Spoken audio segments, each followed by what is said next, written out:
Morris, and I'm a senior. Duke Fitz, and I'm a senior. Colby Frost, and I'm a senior. I'm John Hargrove, and I'm a senior. Jacqueline Trailer, and I'm a senior. Your question. Tell me when to stop. Alright, stop. What is your favorite holiday tradition?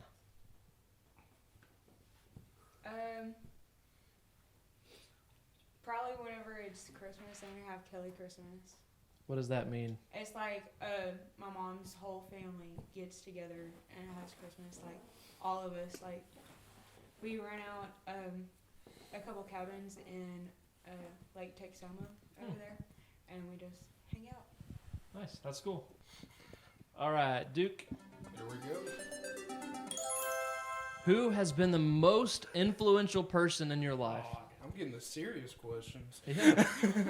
It's definitely my dad, no doubt. Awesome. No question about it.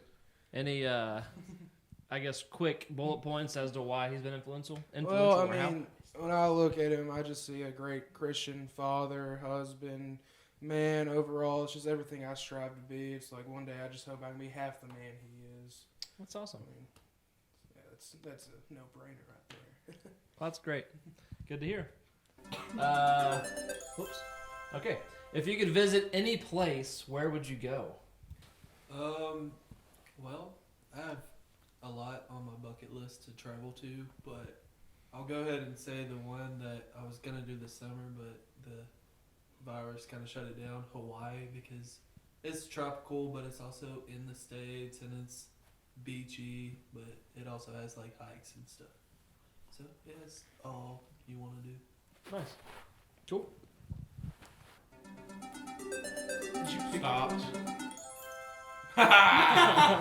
What is your favorite sports team? Is this professional or college? All. You got it. So All. all of your sports Every fandom level. has to be in one team right now. Oh, and one team. Yes. What is your all-time favorite sports team? We're going to go ahead and go professional. I am a fan of the Dallas Cowboys, and I'm extremely proud of it. Even though we never succeed in getting past the first or second round or even making it to the playoffs at all. But yeah, that's my favorite team. That's how I grew up. That's how my daddy raised me. And that's just the way it is. All right, Jacqueline, coming to you. Tell me when to stop. Stop.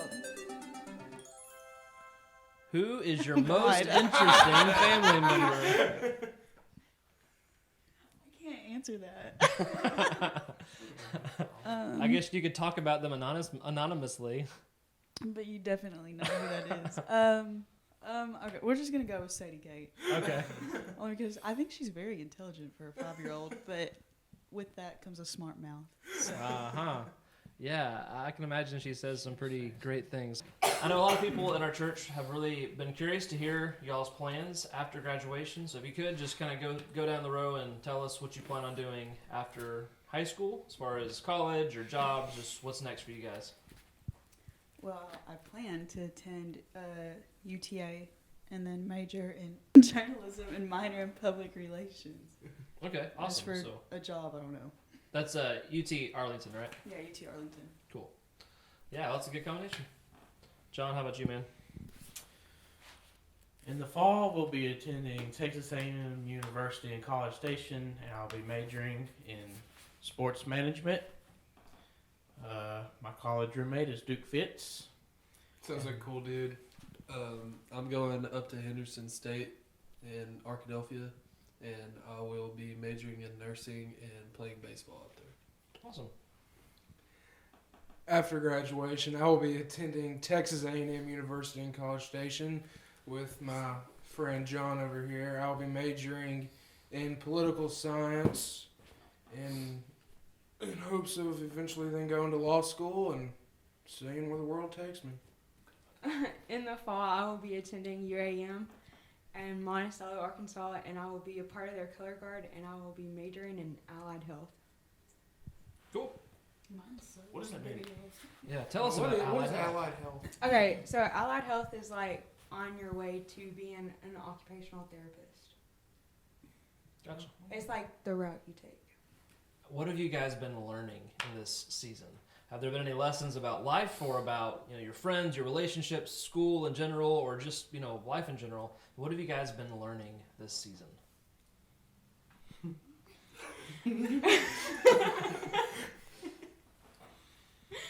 Okay, one thing that I have learned is to not just like sit there and just hope for the best. Like, you need to get out there and do something and try to make the best of what you do have. And I do think that's one of the biggest things I have learned. Cool.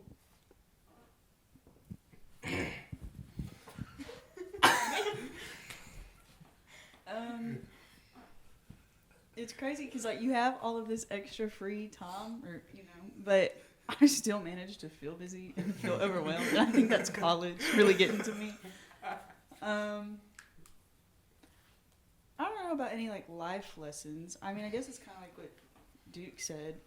You didn't really get to finish high school, so don't let yourself peak in high school. Right. Live life after high school, and all this time setting up for college, it just makes you think about it. So that's pretty much it.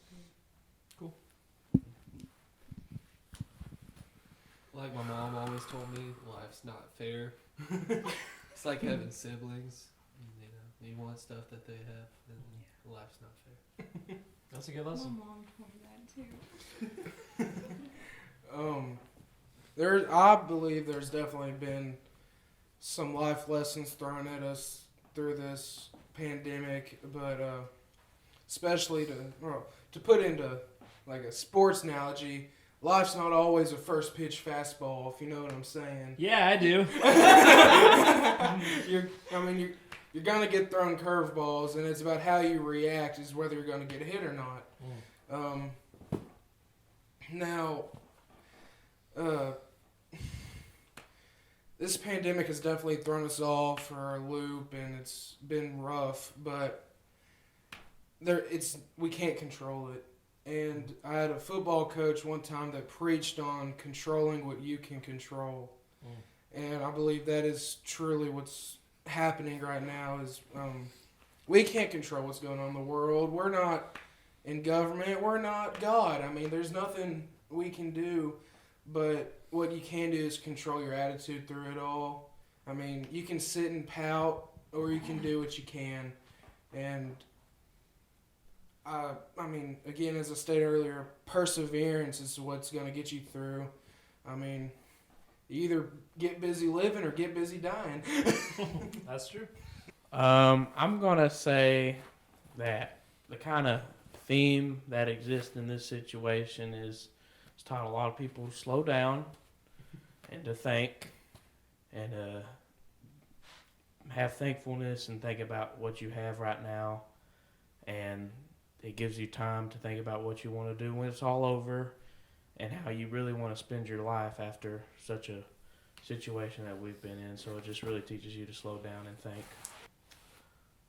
What is your greatest memory of something from the youth group? It can be a trip, an event, a funny story, maybe a regret you had from, something that you wish you would have done in the youth group. But just let's talk about thinking back on your time in the youth ministry, and maybe a greatest memory or something. For me, it's probably when we were at Winterfest this past year, and on our way home, everyone on the van was singing. It was like super annoying, but it was so funny at the same time. Yeah, I remember that.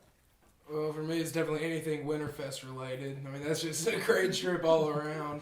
I mean, well, of course, the bus this past year, we acted stupid, for lack of better words, on the van. I got to introduce you to March. And but probably my best overall memory was definitely at Winterfest. I believe it was my sophomore year, my brother's senior year. Whenever Nick Garrett decided Rick left the keys in the van. So we drove around the Winterfest parking lot in the church van. It was a test. And actually, let's talk about that for a second. Let's talk about that for a second. Nick asked me for the keys. I didn't leave them in the van. He told me to get something out of the van. I'm like, here you go. I trust you. And now, if you recall, I had to escort everybody to the van individually to get something out of it. So yeah, good story. Well, mine was also Winterfest related, but it was our junior year whenever we were helping at the Mission Arlington. Mission Arlington, and we found an object that we have as an inside joke, and it's been going on for a while. And I still don't know where it is. I know where it is. We pass it back and forth between who has it. And yeah, it's still in circulation. I know who has it. Nice. You know, I'm gonna say VBS. Yeah.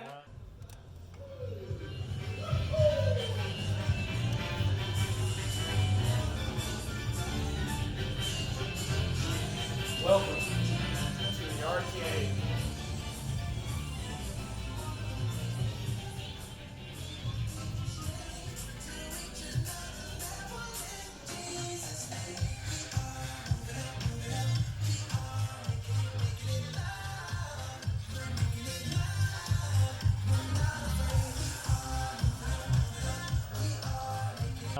Good Had our good times. VBS crew, our directors, and we spent numerous weeks preparing, and then especially the week before and the week during, which we actually held it. That was a lot of fun. We got to hang out a lot together and get pretty close, you know. That was good. Hold on, you want to talk more about Bowser's Castle? Oh my god. Made some good memories. I built Bowser's Castle, and it is still one of my proudest achievements in my life. I had some assistance. Okay. I'm sorry, I was busy decorating the entire walls of the church. While you're playing with cardboard in the corner. What did the kids look at more? Are they looking this way? No, they're looking. I hear Bowser. I mean, it's true. I enjoyed, though, I think what I've enjoyed most, because like when it comes to the youth group and like what we talk about, I really enjoyed like our small groups. I feel like in our small groups, you know, you could talk about a lot of topics, and a lot of those could be much more deeper conversations to have than you would normally have if we were in a group of like 20 or up. So I really enjoyed small groups for the youth group. I think I got a lot out of those. Awesome. That's good to hear. Can you share with us a piece of wisdom that you want to pass on to younger students who honestly do want to learn from you? It doesn't have to be an original thought, just something that you found to be true or helpful. So just pass on some wisdom to younger students in the youth group. Okay, so my piece of wisdom would probably be live in the moment and make the best of it with your group. Like, this is your family that you grow up with. Like, you see each other here all the time. Like, all of us grew up together, like, really young at age. And, like, we have the bestest times together. So I definitely think you need to do that with your youth group as you get older. Yeah, absolutely.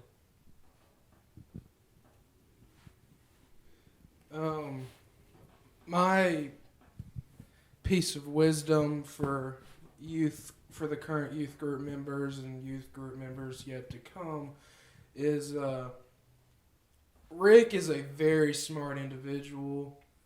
All I'm going to say is if you just listen to him and truly take in what he talks about, it's going to be very influential in your life. Another thing is have fun. Youth group is about having fun with your friends and your church family while learning about Jesus Christ. And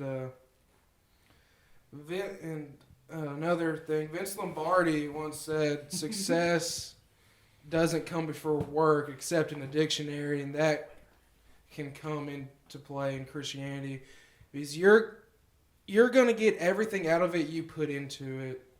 If you work and you put yourself into the youth group, it's gonna change your life. I know it did me, but if you just sit back in the back row and I'm just here, unfortunately it's probably not gonna change you. So my thing is just put yourself in it, have fun, make memories, and listen to Rick because he's a great guy. Thanks.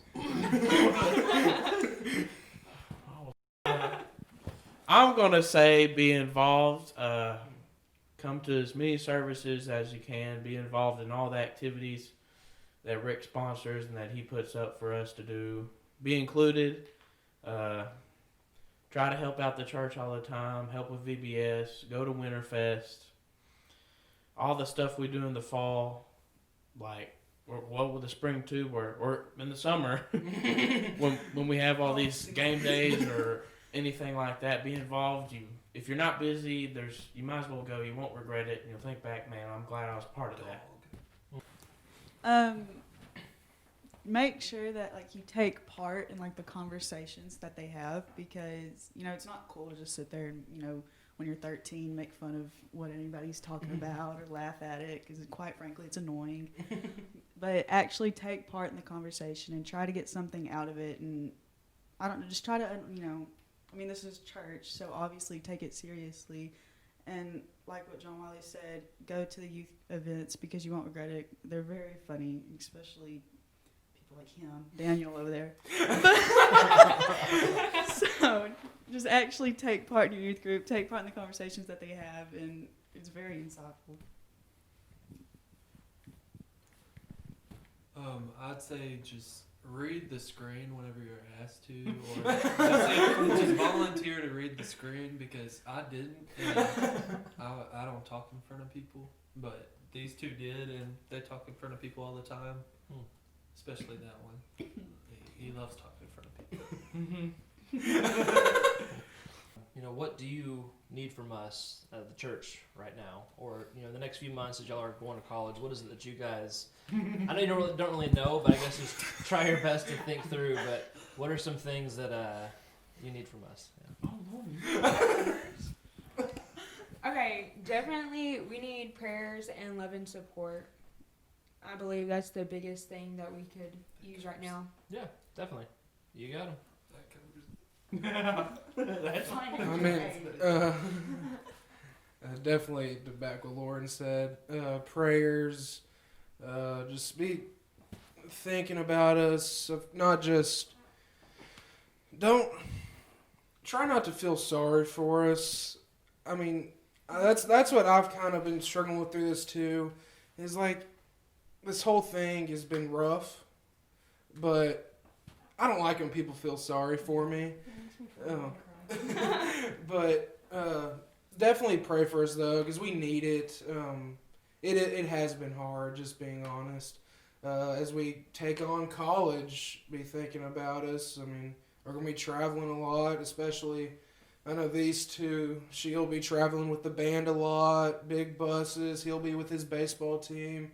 I mean, he'll be gone a lot. So, like, definitely all of us through travel, through college, just don't forget about us as we leave the church, or as we leave the congregation. We'll never leave the church. We'll always be here, whether we're present or not. Why don't we let him go?